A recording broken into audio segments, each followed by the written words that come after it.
One of the major aspects of marketing for hospitality enterprise are the channels through which the customer engages with the service suppliers. They're called the channels of distribution. Formally, it's the mechanism by which the customer gets to the supplier or the supplier reaches out to the customer.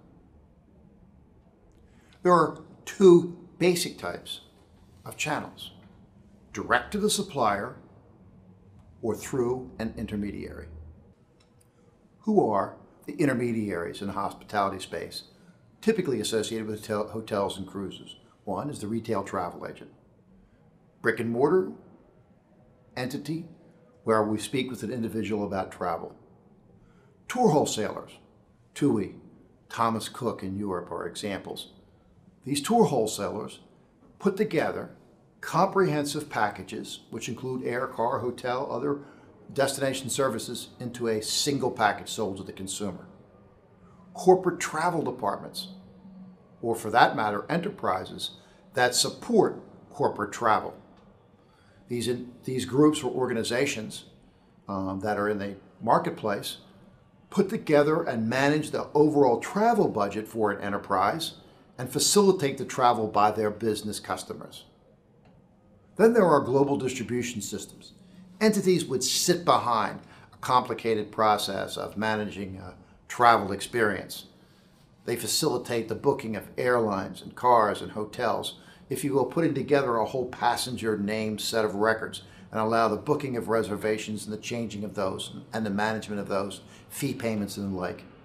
And then there are convention and meeting planners. Those could be internal to the organization itself, someone's assistant putting together a convention or a meeting, a company who has a whole organization devoted to just meeting planners, or it could be private organizations who operate and outsource those activities for companies. Well, I described a number of intermediaries. The actual lines of distinction between them are blurring. For example, a retail travel agency could also have a brand website and execute transactions online as well as through the physical agents themselves. Tour wholesalers like TUI or Thomas Cook actually sell individual travel elements, hotels, airline seats and the like, as well as package travel. And online travel agencies, not surprising in many cases, actually have call centers where there's an opportunity for a consumer to actually talk with an agent at the online travel agency. So why intermediaries? Frankly, two reasons. One, they serve the fact that the consumer has a demand for a travel experience. Second, those entities are capable of marketing, assembling, supporting the whole package travel for the consumer, and ultimately assist them in the execution of the travel experience. Imagine yourself sitting at home, maybe using an iPad or a computer, or even your mobile phone to plan your next vacation. All the components of that experience. Imagine your iPhone, moreover, while you're traveling, as that personal travel assistant, where what you had asked for, planned, is now being executed and supported as you go through the process. Hence, why intermediaries? They're there to assist the entire travel experience. The nature of intermediaries varies.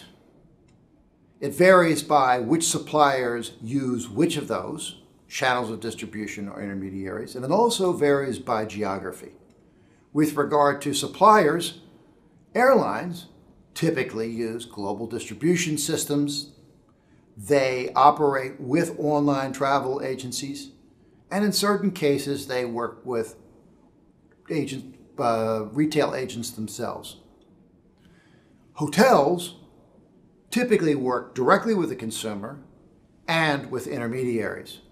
For now, most cruise lines work solely with intermediaries, specifically with travel agents for now, and do not take direct bookings. The use of intermediaries varies geographically. In large part, the way that interaction occurs has been influenced by the evolution of internet use. In certain parts of the world, like the US or the North American market, we have a relatively mature use, something in the neighborhood of 50 to 60% of bookings are made online. In other parts of the world, it's barely 20 or 30% of bookings are made online. And in certain parts of the world, barely 20%. So the ability to execute those online transactions varies. In certain cultures, there is more reliance on travel agents and tour operators because of the desire for package travel and for a cultural or long-term reliance on travel agents. And by the way, this was the case in the United States up to about 20 years ago. Second is, frankly, access to the internet.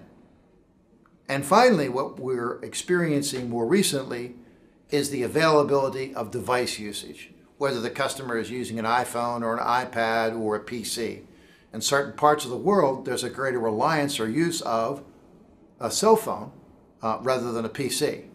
All of these factors create variations in geographic determination on what the consumer is going to use to access those intermediaries or access the suppliers directly.